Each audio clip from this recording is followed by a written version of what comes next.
How did your psycho ex become so obsessed with you they ruined their own life? My ex-boyfriend Tyson proposed to me on my birthday, just hours after he slept with my sister. Worst part was, everyone knew about the cheating. My mom, my friends, even my distant relatives. Yet no one told me until 6 months into planning the wedding, when one of the bridesmaids drunkenly exposed it all. I broke things off immediately and told him to get his stuff out of my apartment within the week. Tyson tried apologizing, crying, begging, promising it wasn't what it sounded like. When none of that worked, he got angry. Fine, let's break up, but I want the ring back. My eyes widened at the audacity. Wait, so you cheat on me with my sister, and now you want my dead mom's ring? Which, by the way, was something you got for free from my dad. He nodded. Yeah, that's the ring. Get out, NOW. Before I call the cops, I warned him. He stepped out of the front door with his box, then paused. So, the ring... I slammed the door shut on his face and locked it. Why did he want the ring so badly? That was 3 months ago. And since then, Tyson still hadn't stopped demanding that I give him the ring. He sent me texts every day about how unfair I was acting, how his new girlfriend, aka my sister, deserved to wear my mom's ring too. She would have wanted your sister to be happy, he tried explaining. I quickly blocked his number after that, but it only made things worse. He started showing up at my work during lunch, asking coworkers to convince me to do the right thing and give him the ring. When I'd say no, he'd call me bitter and vindictive for keeping something to remember him by. Which is ironic because for the past 3 months, all I wanted was to finally move on from one of the worst things to ever happen to me. But it felt like he was never gonna let that happen. All over this ring. Why? I got my answer when my friend Jane suggested I take a break and join her on her girls' trip for the weekend. It's 3 days away from all this Tyson madness, she persuaded me. Before I left, I called my dad asking if he could stay at my apartment and watch over my orange cat while I was gone. Sure thing, sweetie, he told me gently, and so I left. I posted photos of my packed bags, letting the world know that I was finally moving forward. I spent the next few days laying out on the beach, making new friends, hiking. I was genuinely happy for the first time in months. I wasn't thinking about Tyson. I wasn't thinking about the ring. I was finally healing. But what I didn't know was that Tyson had been waiting for an opportunity like this, obsessively watching my Instagram. He'd created a fake account after I blocked him and knew my apartment would be empty all weekend. The ring could finally be his. That Sunday at 2 a.m., I got a call from the police. I cut the girls' trip short and immediately drove 4 hours back to the apartment. My heart raced the entire time, wondering what could have happened. The police waved me over once I arrived and refused to let me enter the apartment. It's real bad in there, he explained, shaking his head. 12 years in law enforcement. You'd think I'd seen it all. Just as I felt even more anxious, he started spilling everything. Apparently, Tyson showed up at my apartment at 11 p.m. and parked 2 blocks away so the neighbors wouldn't recognize his car. He walked up to the porch and started peeking into each window. He then walked around the entire house, checking from window to window before coming back to the front door.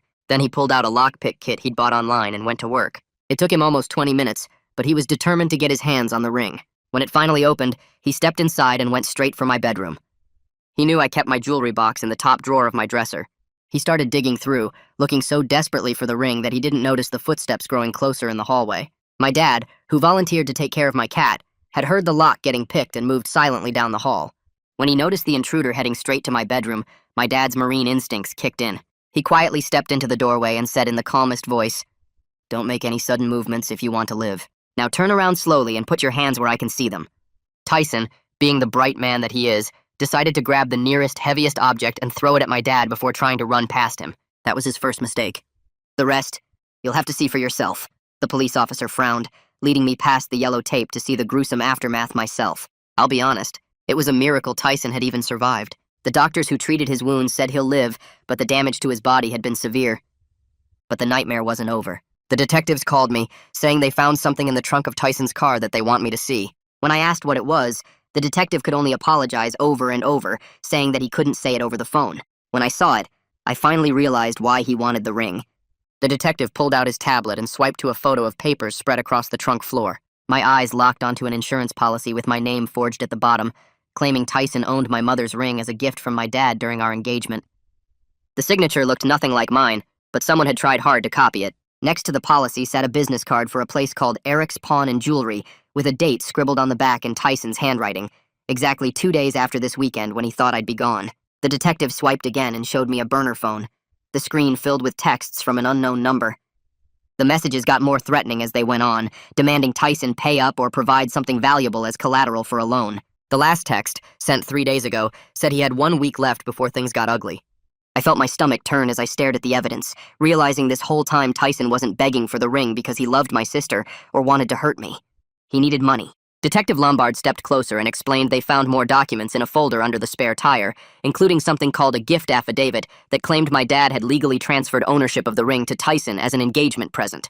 The notary stamp looked official, but she said they already contacted the notary office and confirmed it was fake. Tyson had been building a backup plan in case I refused to hand over the ring, planning to file an insurance claim saying I stole his property. I couldn't believe the level of planning that went into this. The months of harassment suddenly making horrible sense. He wasn't trying to give the ring to my sister at all. He was going to sell it to cover gambling debts, and if that didn't work, he'd commit insurance fraud to get the money anyway. Detective Lombard kept talking, pointing out dates and amounts, but my brain felt fuzzy trying to process that someone I'd planned to marry had been willing to forge documents, break into my home, and commit multiple crimes just to pay off his debts. She mentioned finding betting apps on his phone and records showing he'd lost over $20,000 in the past few months. The loan shark texts lined up perfectly with his losses, painting a picture of someone desperate and spiraling. I asked if my sister knew about any of this, and the detective said they'd be questioning her next, but right now, all evidence pointed to Tyson acting alone. That should have made me feel better, but instead I felt worse, knowing my sister had chosen to be with someone capable of this level of deception without even understanding who he really was. The detective finished showing me the evidence and said I should go somewhere safe for the night while they processed everything. I called my dad and he told me to come straight to his house, that he'd already left my apartment and was waiting for me. The drive over felt surreal, my hands shaking on the steering wheel as I replayed every conversation where Tyson had begged for the ring back. All those times he'd shown up at my work, sent those texts about my sister deserving to wear it, claimed my mom would have wanted her to be happy. None of it had been real. Every word had been manipulation. Every tear had been an act, all building toward his plan to steal the ring the moment I let my guard down. I pulled into Dad's driveway and found him sitting on the porch steps, still wearing the same clothes from earlier, looking exhausted. He stood up when he saw me and pulled me into a tight hug without saying anything. We went inside and he made coffee even though it was almost midnight, both of us too wired to sleep. I sat at his kitchen table and started talking, walking through every moment of the past 3 months, every text message, every lunch break confrontation at work, every time Tyson had made me feel guilty for keeping my own mother's ring. Dad listened without interrupting, his jaw getting tighter with each detail I shared. When I finished, he said he felt like an idiot for giving Tyson the ring to propose with in the first place, for trusting someone who turned out to be such a skilled liar. I told him it wasn't his fault, that Tyson had fooled both of us, but I could see the guilt sitting heavy on his shoulders. We stayed up until the sun started coming through the kitchen windows, neither of us able to stop thinking about what could have happened if Dad hadn't been there to stop him. My phone rang at exactly 8 in the morning and I grabbed it fast, seeing Detective Lombard's name on the screen. She said Tyson had made it through surgery and was stable in the hospital, with multiple broken bones including his ribs, left arm, and collarbone, plus some internal injuries that would take months to heal. The doctor said he'd survive, but recovery would be long and painful. I felt this weird mix of relief and anger wash over me. Relief because it meant my dad wouldn't be facing murder charges, that this whole nightmare wouldn't get even worse with a death on his conscience. But anger because Tyson would eventually recover, would eventually walk out of that hospital and continue his life after trying to destroy mine. Detective Lombard must have sensed what I was feeling because she said the district attorney was very interested in prosecuting this case to the fullest extent, that Tyson's injuries didn't change the severity of what he'd done. She asked if I could come to the station later that morning to give a formal statement and review all the evidence they'd collected from both Tyson's car and my apartment. She mentioned they were building a strong case for burglary, attempted theft, forgery, and insurance fraud, listing off charges that made my head spin. I agreed to come in around 10 and hung up, staring at my phone for a long moment before Dad asked if I wanted breakfast. I shook my head no, my stomach still in knots, and said I needed to call my boss first. I dialed work and my boss picked up on the second ring, her voice cheerful and normal in a way that felt jarring against everything happening in my life. I kept my explanation vague, saying I had a family emergency and needed a few days off to handle some personal stuff.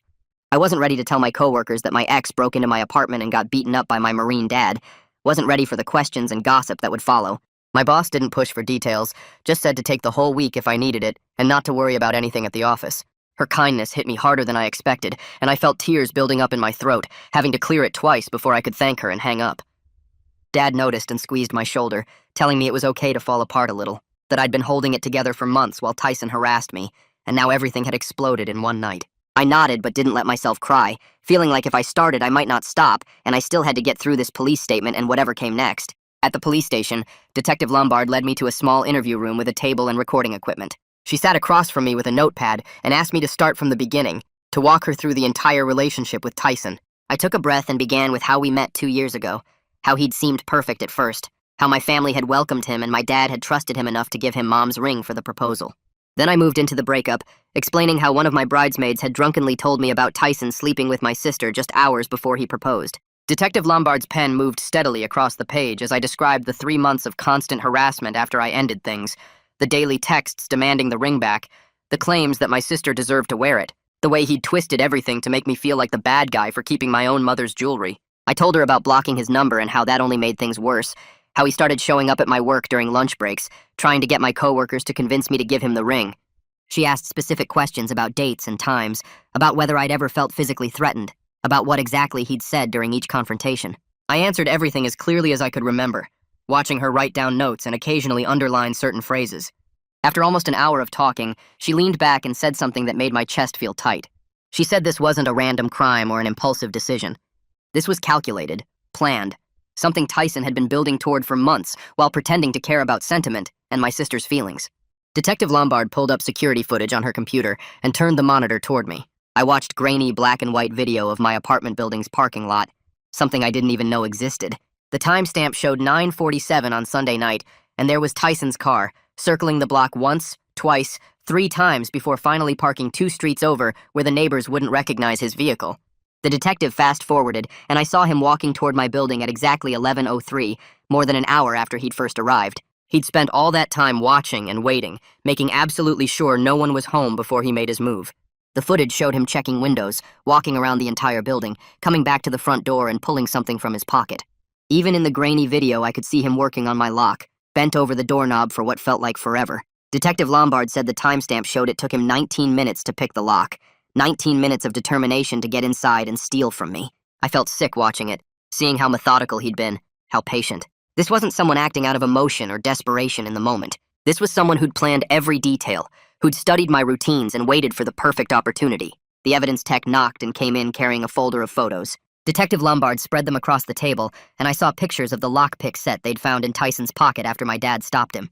The tools were still in their Amazon packaging, barely used, with a receipt showing he'd ordered them 3 weeks ago. 3 weeks. The detective pointed at the date and said this proved premeditation beyond any doubt. Tyson hadn't made some impulsive bad decision in a moment of weakness. He'd actively prepared for this break-in, purchasing tools, practicing with them, planning his approach well in advance. She showed me more photos of his car's interior, the insurance documents laid out in order, the pawn shop appointment written clearly on that business card. Every piece of evidence painted the same picture of someone who'd spent months manipulating me and weeks preparing to commit multiple felonies. I stared at the photos and felt this strange disconnect, like I was looking at evidence of a crime committed by a stranger instead of someone I'd almost married. Detective Lombard gathered up the photos and said the district attorney wanted to meet with me, that she was very interested in this case given all the evidence they'd collected. The door opened and a woman in a dark suit walked in, extending her hand with a professional smile. She introduced herself as Elena Stowe, the assistant district attorney who would be handling Tyson's case. She sat down next to Detective Lombard and explained that given the evidence of premeditation, the forgery, the insurance fraud scheme, they were looking at serious felony charges that could result in significant prison time. Her voice was professional but warm, making it clear that she saw me as the victim here, and the state would be pursuing this case aggressively, regardless of any pressure I might feel from family members. She asked if anyone had tried to convince me to drop charges or not cooperate with the investigation. I mentioned my sister's dozens of missed calls but said I hadn't spoken to her yet. Elena nodded and said that was probably wise for now, that sometimes family members of defendants tried to minimize what happened or make victims feel guilty for seeking justice. She emphasized that what Tyson did was a crime against the state, not just against me personally, which meant the prosecution would move forward even if I had doubts or concerns. That actually made me feel better, knowing I wouldn't be solely responsible for whatever happened next, that professionals were handling this, and I could focus on recovering rather than managing the legal process alone.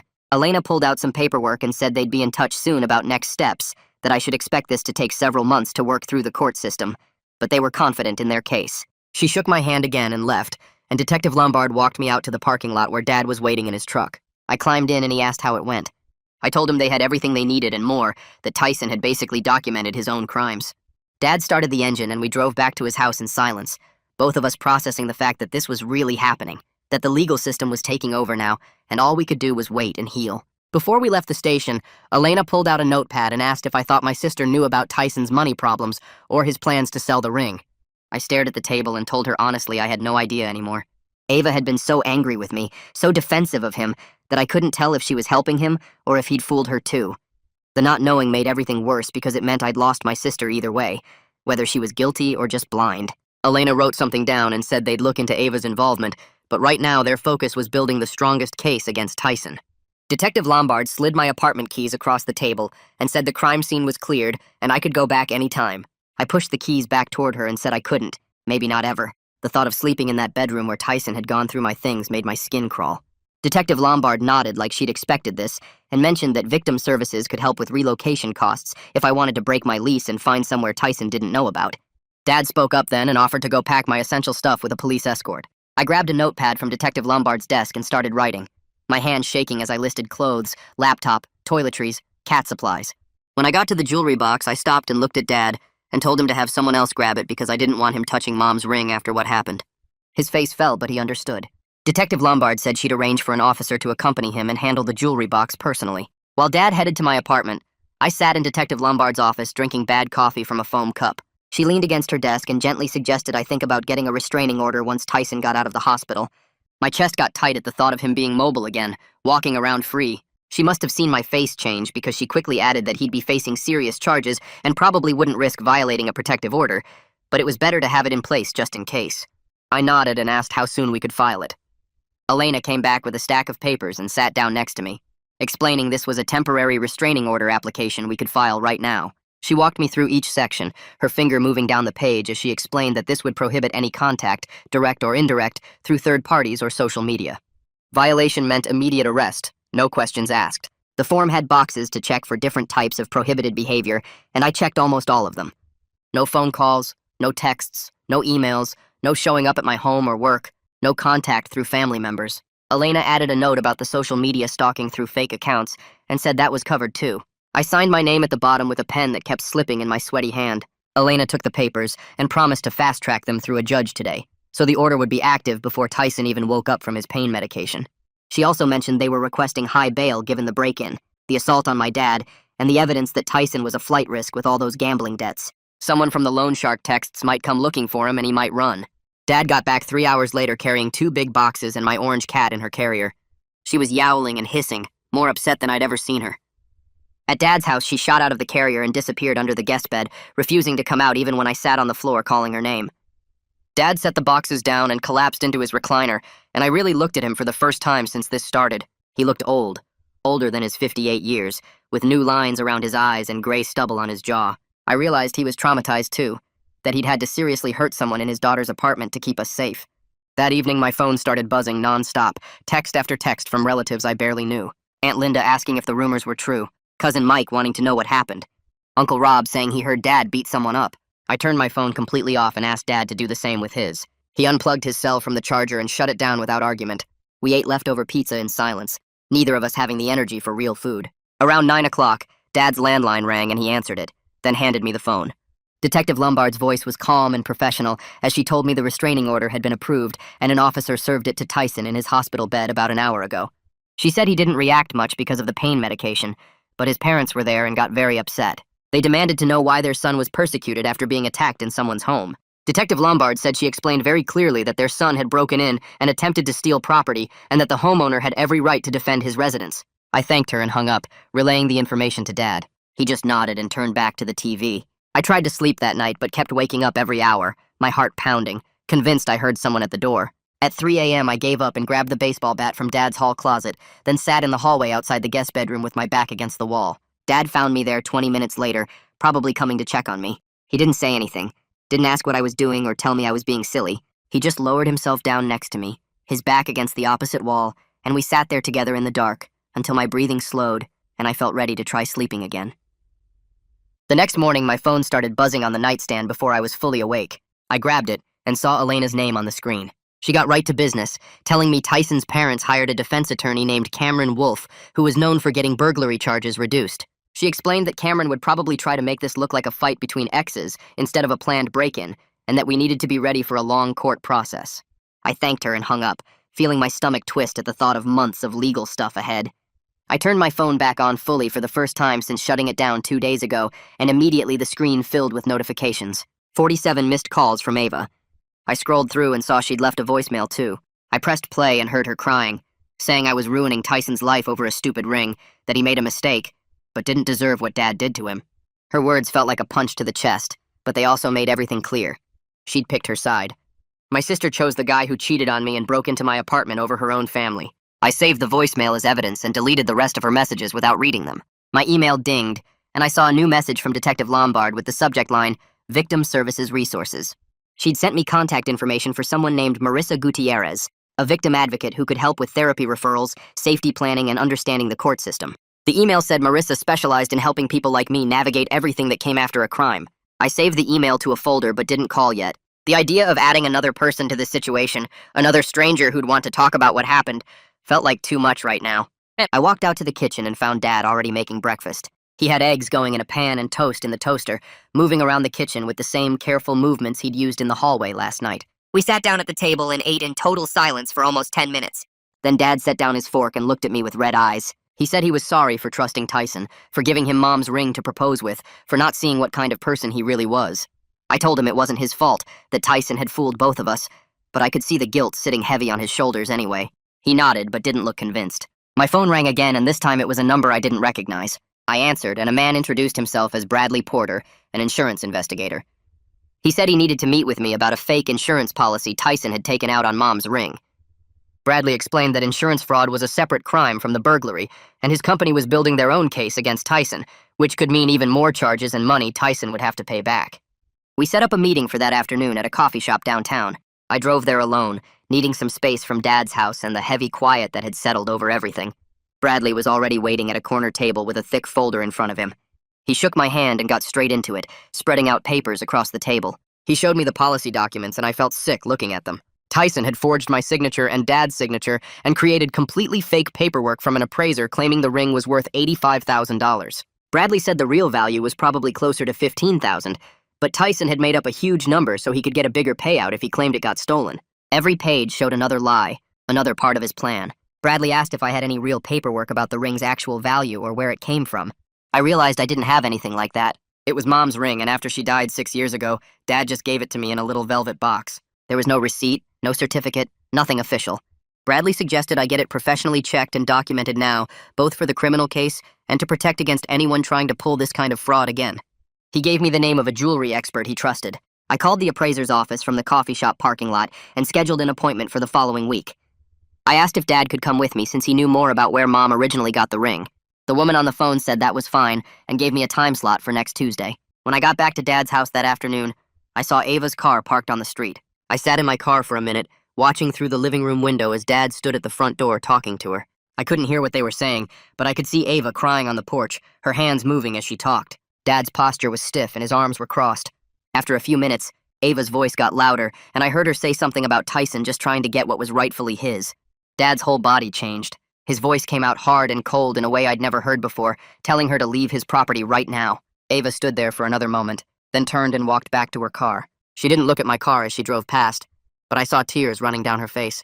I waited until she was completely gone before getting out and going inside. Dad was standing in the middle of the living room, looking older and more tired than I'd ever seen him. He said his heart was breaking because both his kids were hurting, but he couldn't support someone who defended what Tyson did.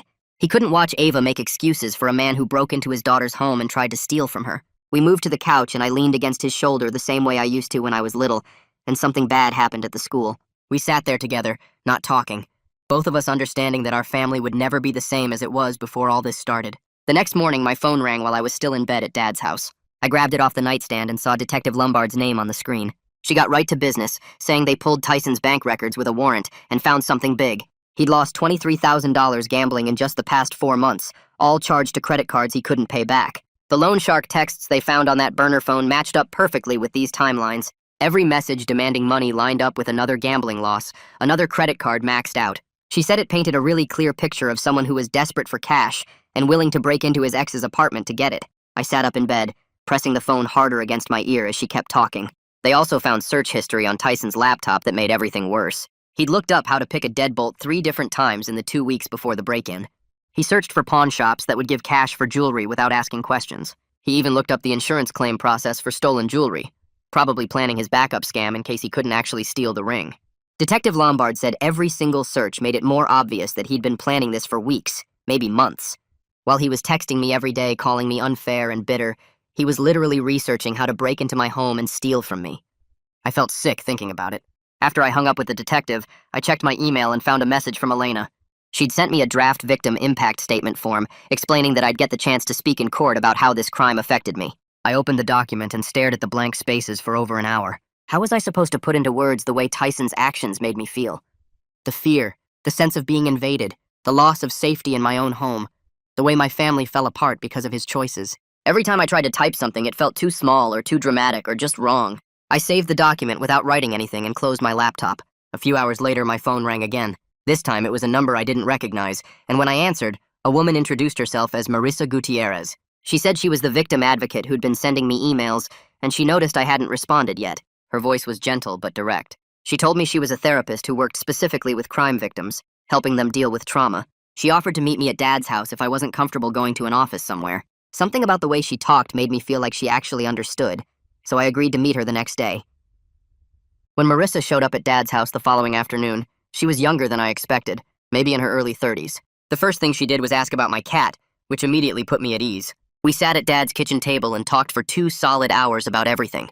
The relationship with Tyson, the cheating with my sister, the months of harassment about the ring, the break-in, the family situation with Ava. She never once made me feel like I was being too dramatic or making too big a deal out of things. She just listened and asked questions and took notes. Marissa explained that what I was going through was a normal response to trauma, the way I stayed alert all the time, checking locks and watching my surroundings, the trouble sleeping, waking up multiple times each night, the way I couldn't feel safe anywhere anymore, the constant replaying of events in my head, wondering what I missed or could have done differently. She said all of that made perfect sense given what happened. Then she taught me some techniques for when I felt panic starting to build, like focusing on my breathing or naming 5 things I could see around me. She gave me homework too, telling me to start writing in a journal about my feelings instead of just letting them spin around inside my head over and over. A few days later, Dad and I went to the jewelry appraiser's office for our appointment. The expert was an older guy who'd been doing this work for 30 years. He took Mom's ring and examined it under this big magnifying lens, turning it different ways and checking every detail. After about 20 minutes, he confirmed it was a quality vintage piece worth somewhere between $12,000 and $15,000. He took photographs from multiple angles and created detailed paperwork documenting everything about the ring, which Bradley Porter had said would be really important for proving the insurance fraud case. While we were sitting there watching him work, the appraiser mentioned something that made my stomach turn. He said someone had called his office last month asking about selling a ring that matched this exact description. The caller claimed it was a family ring he'd inherited and wanted to know what he could get for it. Dad and I looked at each other across the table, both of us realizing the same thing at the same moment. Tyson had been shopping around even before the break-in, trying to figure out exactly how much money he could get for Mom's ring. He'd been planning this whole thing for way longer than we thought. Detective Lombard called me later that week to confirm something else. The pawn shop owner, Eric, remembered Tyson coming into his store about 3 weeks ago. Tyson had shown him photos of a ring on his phone, asking how much cash Eric would give him for it.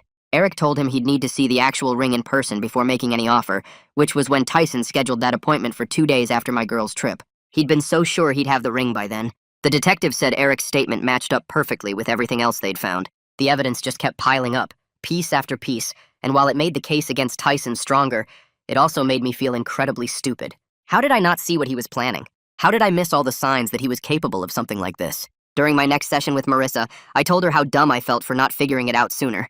She stopped me right there and said his lying wasn't my failure. He deliberately hid what he was doing and manipulated everyone around him, which is exactly what con artists do. They're good at deception because they practice it constantly.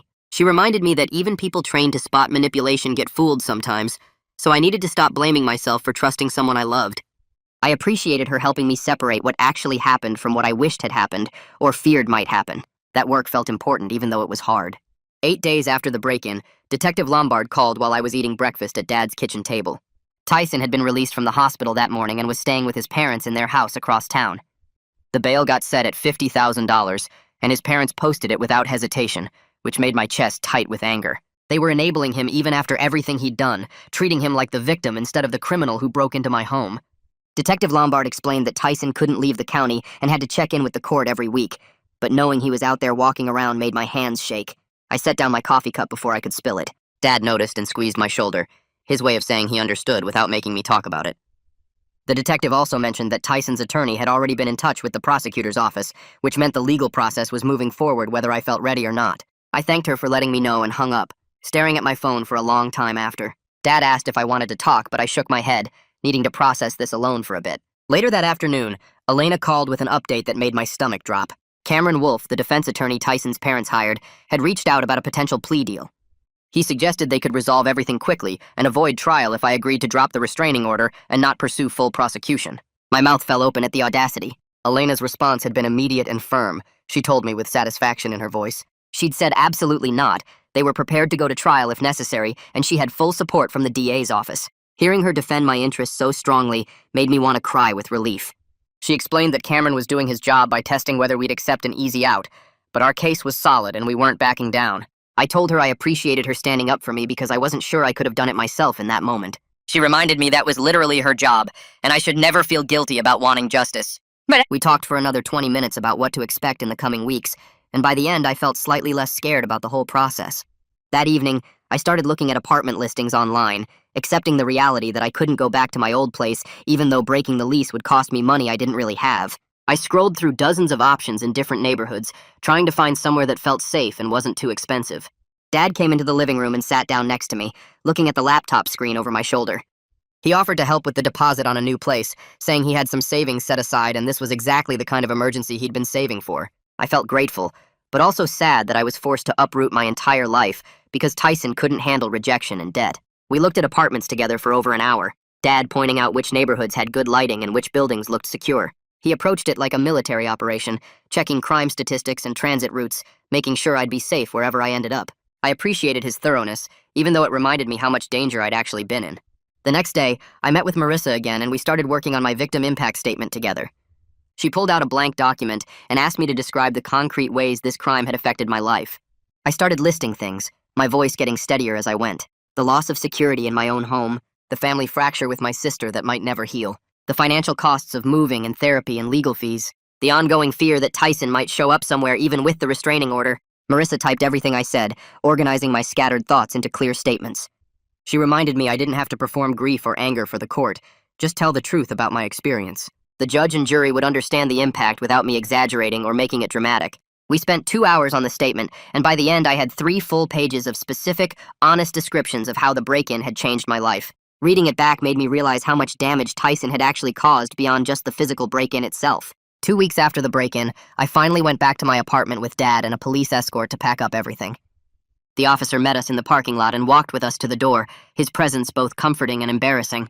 Standing in my bedroom doorway, I could see the scratches on my dresser where Tyson had rifled through my jewelry box, and my stomach turned knowing he'd touched all my personal belongings while searching for the ring. Dad put his hand on my back and asked if I needed a minute, but I shook my head and walked in. We needed to get this done quickly before I lost my nerve. I started pulling clothes out of my closet while Dad grabbed boxes from his truck. The apartment felt different now, violated and unsafe, like it belonged to someone else's life. I worked mechanically, folding shirts and pants without really seeing them, just wanting to be done and out of here forever. We packed everything in 6 hours, working methodically through each room.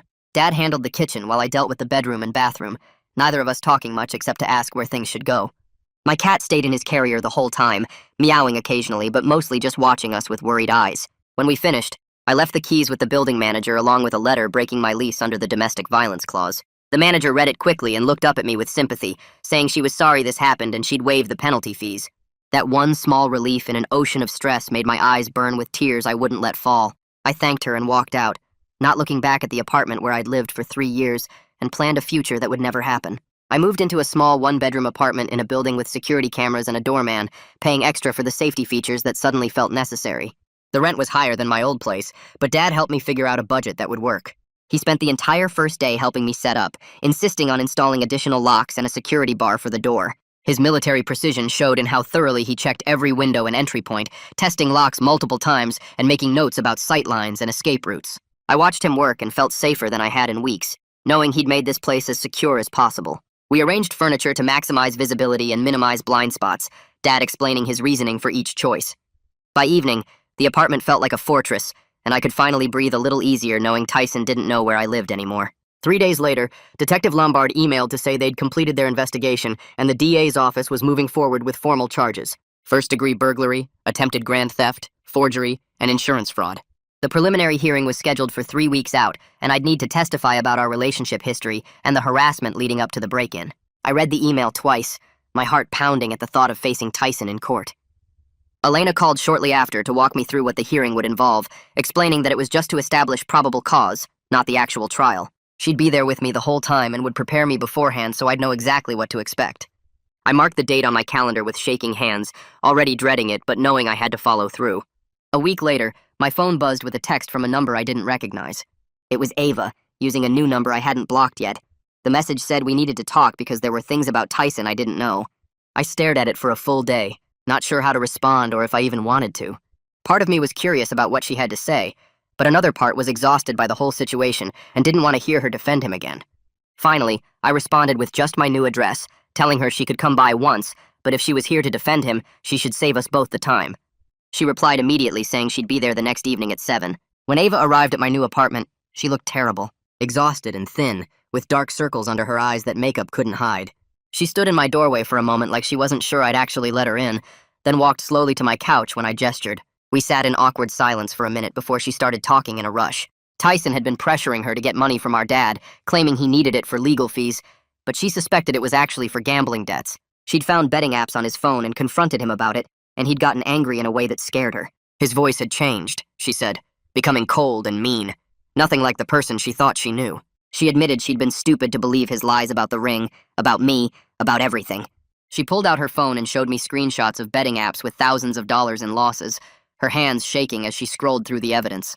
Tyson had been placing bets on sports games, casino apps, even online poker, and the numbers kept climbing into amounts that made my stomach turn. When she confronted him about it 3 days ago, his whole face changed into something cold and mean, and he grabbed her wrist hard enough to leave marks when she tried to walk away. Ava started crying then, really crying. Not the fake tears she'd used when defending him before, and admitted she knew she destroyed our relationship by sleeping with him, but was starting to see how he manipulated both of us. She said she felt trapped now, living with him at his parents' house, watching him get angry over small things, seeing a side of him that scared her. I sat there feeling this weird mix of anger at her for what she did, and genuine worry for her safety, because even though she betrayed me, I didn't want her hurt by the same person who broke into my apartment. I told her honestly that I couldn't help her with Tyson, that I had my own healing to do, and couldn't be her support system right now, but I could give her Marissa's contact information if she wanted to talk to someone who specialized in this stuff. Ava took the number and saved it in her phone, then apologized again, and I told her I needed time before I could even think about rebuilding trust between us, that forgiveness wasn't something I could offer right now. She nodded and left quietly, and I locked the door behind her, feeling exhausted from the conversation, but also relieved that at least she was starting to see the truth. 3 weeks later, I walked into the courthouse for the preliminary hearing with Dad beside me and Elena meeting us at the entrance. The building was all marble floors and high ceilings, with security checkpoints and metal detectors that made everything feel official and serious. We took the elevator to the 3rd floor and found the courtroom, where Tyson was already sitting at the defense table looking pale and thin, using a cane to support himself from the injuries Dad had given him. Cameron sat next to him in an expensive suit, shuffling papers and looking confident in a way that made me nervous. The judge entered and everyone stood. Then we sat back down and the hearing began with Cameron arguing that this was just a misunderstanding between exes who were both emotional about a breakup. He claimed the force my dad used was way too much for the situation, that Tyson was just trying to retrieve property he believed was rightfully his, and that the criminal charges were an overreaction. But the judge looked unimpressed, flipping through the evidence photos of the lockpick kit, the forged insurance documents, and the timeline showing Tyson had planned this for weeks. Elena stood and calmly presented the facts about premeditation, fraud, and the months of harassment I'd documented, and I could see the judge nodding along as she spoke. When it was my turn to testify, I walked to the witness stand and swore to tell the truth, my voice steadier than I expected. For 40 minutes, I talked about the relationship, finding out about the cheating, the breakup, and the constant harassment about the ring that followed. I described how Tyson showed up at my work, sent daily texts, and made my life miserable for 3 months while I tried to move on. Cameron tried to interrupt several times, suggesting I was being vindictive and keeping the ring just to hurt Tyson, but Elena objected each time and the judge sustained it. The judge even looked at Cameron and reminded him that the ring legally belonged to me regardless of any relationship drama, that ownership wasn't up for debate here. I felt this small surge of validation hearing the judge say that, like finally someone in authority was confirming I wasn't crazy for refusing to hand over my dead mom's ring. Cameron asked if I'd ever offered to return it, and I said no, because it was mine and Tyson had no right to it, especially after cheating on me with my own sister. The courtroom went quiet for a moment, and I saw Tyson look down at the table, unable to meet my eyes. After my testimony, the judge reviewed all the evidence and found probable cause for every single charge against Tyson. She scheduled the trial for 2 months out and denied Cameron's motion to reduce bail, saying the evidence of premeditation and fraud was too strong to justify any leniency. Tyson's parents, who I hadn't noticed sitting in the back row, stood up looking furious, whispering angrily to each other as the judge finished speaking. Dad and I left through a side door with a security escort that Elena had arranged, and I felt grateful for the protection as we walked to our car in the parking garage. The escort stayed with us until we were safely inside with the doors locked, and only then did I let myself breathe normally again. Over the next few weeks, I settled into my new apartment and built routines that helped me feel safer in my own space. I checked the locks twice every night before bed, tested the windows to make sure they were secure, and kept my phone charged and nearby at all times. I varied my schedule for going to work and coming home, never leaving or arriving at exactly the same time 2 days in a row. I stayed aware of my surroundings when I walked to my car, looking around the parking lot before getting in, checking the back seat before starting the engine. Marissa told me during our sessions that this kind of watching everything was normal right now, that my brain was trying to protect me after what happened, and that the constant alertness would fade with time as I felt safer. I wanted to believe her, but some nights I still woke up convinced I heard someone at my door, and it took forever to fall back asleep. Bradley called one afternoon to let me know he'd completed his insurance fraud investigation and filed a separate report with the State Insurance Commission. He explained that Tyson could face additional fines and penalties beyond the criminal charges because insurance fraud was taken seriously by regulators who wanted to discourage this kind of behavior. He said prosecutors often went after fraud cases hard because it drove up premiums for everyone, making it a crime that affected way more people than just the direct victim. I thanked him for his work and hung up feeling like at least the system was taking this seriously, even if it couldn't undo what happened. I started going back to work half days, easing into normal life again without pushing myself too hard too fast. My coworkers were supportive without being nosy, asking how I was doing but not pressing for details when I kept my answers vague.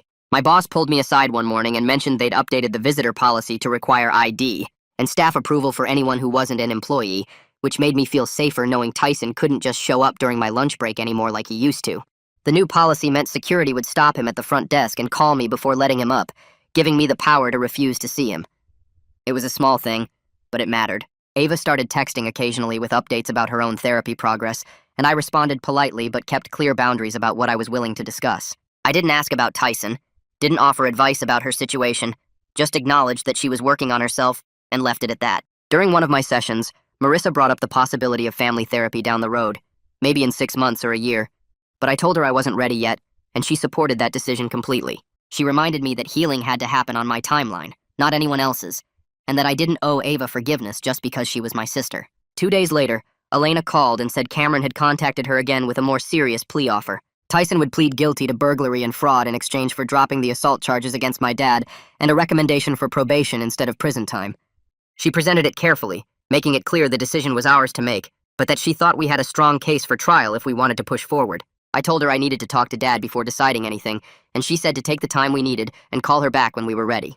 Dad and I sat at his kitchen table that night with coffee going cold in our mugs, talking through every angle of the plea offer until my head hurt from thinking about it. He kept pointing out that a trial could drag on for months, and there was always a chance the jury might not see things our way, even with all the evidence we had. I kept circling back to how 5 years of probation felt like nothing compared to what Tyson had put me through, how he'd get to walk around free while I was still dealing with the aftermath of his choices. We went back and forth for 3 hours, weighing the certainty of getting a conviction against the emotional cost of sitting through weeks of testimony and cross-examination. Part of me wanted to see Tyson squirm on the witness stand, wanted the jury to hear every detail of his manipulation and lies, but another part just wanted this whole nightmare to be over so I could finally move on. Dad reminded me that even with probation, Tyson would have a permanent felony record that would follow him for life, affecting job prospects and housing applications and everything else. I scheduled an emergency session with Marissa the next morning because I couldn't make this decision without working through all the complicated feelings it brought up. She listened while I vented about wanting maximum consequences for Tyson, but also desperately wanting to stop spending every day thinking about him and what he did. Marissa pointed out something I hadn't considered, that accepting the plea didn't mean I was letting him off easy or being weak. She walked me through what probation actually meant, the requirements he'd have to meet, the monitoring he'd be under, the restitution he'd owe. She reminded me that closure comes from inside, from healing and moving forward, not from watching someone else suffer the exact punishment we think they deserve. That hit me hard because I realized I'd been treating the severity of his sentence like it would somehow undo the violation I felt, like more jail time would magically make me feel safe again. Marissa helped me see that my healing had to happen separately from whatever consequences the legal system imposed on Tyson. Over the next week, Dad and I kept talking about it, looking at it from every direction until we both felt ready to make a decision. I called Elena and told her we'd accept the plea, but only with specific conditions that had to be non-negotiable. Tyson had to plead guilty to every single charge, no reduced counts or dismissed charges. He had to complete a full gambling addiction treatment program, not just attend a few meetings. He had to pay restitution for my moving costs, my therapy bills, and all the other expenses his break-in caused. The restraining order had to become permanent, not just the temporary one we had now. Elena wrote everything down and said she'd take it to Cameron and see what they could agree on. 2 days later, she called back saying Cameron agreed to all our conditions except the exact restitution amount, which the judge would decide based on documentation I provided. That felt fair enough, and I told Elena we'd accept those terms. The plea hearing got scheduled for the following week, which felt incredibly fast after months of waiting, and suddenly I had to prepare myself to face Tyson in court one final time. Marissa spent our next session coaching me on how to stay grounded during the hearing, reminding me to focus on my own statement and not get distracted by Tyson's reactions or excuses. She taught me breathing techniques to use if I felt panic rising, and reminded me that his emotions were not my responsibility to manage or worry about. I practiced reading my victim impact statement out loud in her office until I could get through it without my voice shaking too badly. The morning of the plea hearing, Dad drove us to the courthouse and we sat in the hallway outside the courtroom waiting for our turn.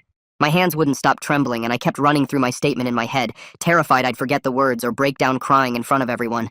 When they called us in, I walked through those courtroom doors and saw Tyson standing at the defense table next to Cameron, looking smaller somehow than I remembered. The judge asked him to state his plea, and Tyson's voice came out quiet and flat as he said guilty to first-degree burglary, guilty to attempted grand theft, guilty to forgery, guilty to insurance fraud. He didn't look at me once during any of it, just kept his eyes down on the table, and I felt a small surge of satisfaction that he couldn't even face what he'd done. The judge turned to me and asked if I wanted to make a statement before sentencing, and I stood up with my papers shaking in my hands. I read every word I'd prepared, describing how Tyson's actions had violated my sense of safety in my own home, how his choices had fractured my relationship with my sister, how I'd been forced to move and change my entire life because of his desperation and selfishness. I made sure to emphasize that this wasn't about a relationship gone wrong or a dispute over property. This was about his willingness to hurt people and break laws to solve his own problems. When I finished and sat down, the judge took a moment to review the case file before announcing Tyson's sentence: 5 years probation with strict compliance requirements, 500 hours of community service to be completed within the first 2 years, mandatory enrollment and completion of a gambling addiction treatment program, restitution in the amount of $8,500 to cover my moving expenses, therapy costs, and other documented losses. The permanent restraining order was granted, meaning Tyson couldn't contact me or come within 500 feet of my home or workplace for the next 10 years. As we left the courthouse, I felt something shift inside me, like a weight I'd been carrying finally got set down. It wasn't perfect justice, and it definitely didn't undo what happened or make me forget, but it was accountability and closure, which turned out to be exactly what I needed most. Over the following weeks, I watched as Tyson began checking in with his probation officer and attending his required programs. The first restitution payment came through the court system, deposited directly into my account, and seeing that money felt like validation that the system had actually worked. Detective Lombard called one afternoon just to check in and mentioned that Tyson's probation officer had a reputation for being strict and thorough, which gave me additional peace of mind knowing someone was monitoring his compliance closely. 3 months after the plea hearing, I got a text from Ava asking if we could meet for coffee, saying she had things she needed to tell me. I almost deleted it without responding, but something made me agree to meet at a neutral coffee shop halfway between our places. When I arrived, Ava was already sitting at a corner table looking nervous and tired, and I could tell immediately that something had changed. We ordered our drinks and sat down, and the awkwardness between us felt thick and uncomfortable. She started by saying she wasn't with Tyson anymore, that she'd ended things a month ago when she finally saw him for what he really was. She told me she'd been going to therapy regularly and working on understanding why she made the choices she did. I listened without interrupting, trying to figure out if this was genuine or just another manipulation. Ava said she knew rebuilding trust between us would take years, maybe forever, and she wasn't expecting me to forgive her right away, or maybe ever. She just wanted me to know she was committed to her own recovery, and to being honest about the damage she'd caused. We agreed to take things slowly, with clear boundaries and regular communication, both acknowledging that our relationship might never be what it was before, but maybe it could become something different and healthier. A few weeks later, Dad started going to a veterans support group that met every Thursday evening at the community center downtown. I noticed the change in him gradually, like watching ice melt in slow motion. He stopped apologizing every time we talked about that night, stopped flinching when someone mentioned Tyson's name. The tight set of his shoulders loosened bit by bit with each meeting he attended. One evening, about 2 months into his group sessions, Dad came over to my new apartment for dinner, and we sat on my small balcony watching the sunset. He told me quietly that he'd do it all again to protect me, that he had no regrets about stopping Tyson that night. But he also said he was grateful to have people who understood the complicated feelings that came with using force, even justified force, against another person. The group gave him space to process the guilt and the righteousness all tangled together. 6 months after the break-in, I found myself genuinely settled in my new apartment with my orange cat curled up on the couch beside me. I kept my weekly therapy appointments with Marissa and actually looked forward to them now. Mom's ring sat secure in a safety deposit box at my bank, and while I didn't wear it yet, knowing it was protected and waiting for me felt right. I learned that healing doesn't follow a straight line, and justice doesn't always feel as satisfying as you imagine it will. But setting boundaries and choosing my own safety over everyone else's comfort was the right choice. I was proud of how I handled one of the worst experiences of my life, and that pride felt solid and real in a way nothing else had for a long time.